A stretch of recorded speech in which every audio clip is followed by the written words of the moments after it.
இது போதும்டா எப்பா. நான் தான் சொன்னல, இந்த ரோஹித் சர்மாவோட டீம்ல எவ்வளவு நிறுத்த முடியாதுன்னு. இனி ஊர்ல ஒரு பயம் வாய திறக்க முடியாது. அட்வான்டேஜ் இந்த ரச்சின் ரவீந்திரா பையன் ஆடின 2 ஓவர்ல ட்ரை செட்டு ஃபக்கர் ஜமான்லாம் கண்ணு முன்னாடி வந்து போயிட்டாங்கடா சாமி. இதுல நம்ம ஆளுங்க கேட்ச வேற விட்டானுங்க. நடுங்கிட்டேன். வருண் சக்கரவர்த்தி அண்ட் குல்தீப்போட ஸ்பின் காம்போ, ஐயோ பேட்ஸ்மேன்ஸ்ல கதியினத்தும் தாம் ஆடுறானுங்க. நம்ம தளபதி ஜடேஜா வேற 10 ஓவருக்கு வெறும் 30 ரன் சறுக்குன்னு இறக்கிட்டு போயிட்டே இருக்காப்புல.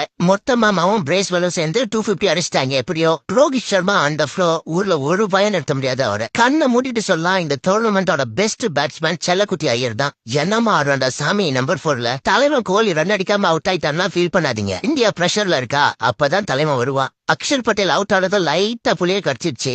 எப்பவும் போல நம்ம கேலோ ஹர்த்திக்கும் சோழிய முடிச்சிட்டாங்க. அட்வான்டேஜ் இல்லங்களா, இன்னைக்கு நீங்க தூங்குன மாதிரி தான் கதறங்கடா. அப்புறம் என்ன, பண்டிகையை கொண்டாடுங்க. அப்படியே நம்ம சேனலையும் சப்ஸ்கிரைப் பண்ணிடுங்கடா. ஐயாப்பா.